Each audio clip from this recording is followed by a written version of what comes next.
But I think the most important thing that would convince anyone as to whether or not we're value for money or not is what do we produce at the end of the day? And again, that's what I've been saying this evening. Constitutions are important. It is important to get constitutional arrangements right.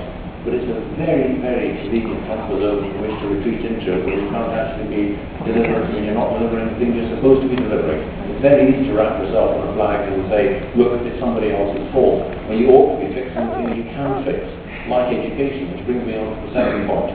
The lady was asking about coming to university.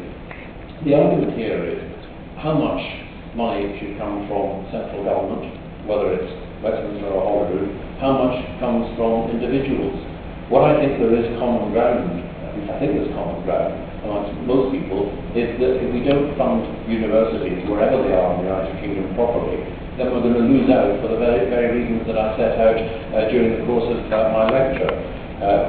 What is sometimes overlooked by people who criticise the reforms that were made both in England and in Scotland for that matter is that a lot of the money went to providing much better student finance for people from poorer families that never ever got adequate help in the past. When I was at university in the 1970s, it had to be remembered that there was very few people coming from families on low incomes that actually got to university. And although there's a lot of people who were eligible for grants with a parental contribution, they didn't always get that parental contribution. And I think it is important that we put in place arrangements that help people, especially from low-income families, go to university. If we're going to maintain our aspiration to get 50% of people going to university education, managing that in Scotland, it needs to be far better in England. But as you're seeing now, there is an argument from Scottish universities who are saying, look, if all the English universities are getting more money, what's going to happen here? That's one of the problems that the Scottish ministers are going to have to address. I do agree with you, at least I think I agree with you, because the acoustics here, the air conditioning came on just when you were getting to your second point. If your point is that fair trade is absolutely essential, I wholeheartedly agree with you.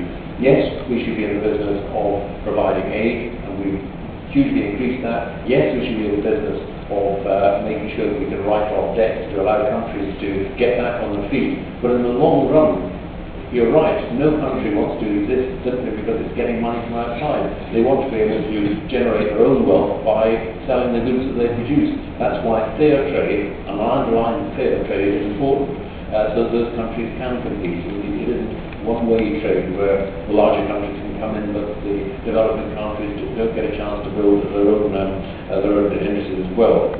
And then the gentleman on the Thursday is the third point is the public sector too big? I think it's very difficult to be precise as to what share the public sector ought to take. There's no doubt that there has to be a balance. I think we do need to remember the public sector can do things that the private sector can't do particularly well in relation to, say, education and health, providing transport infrastructure. But if you get an economy that is disproportionately skewed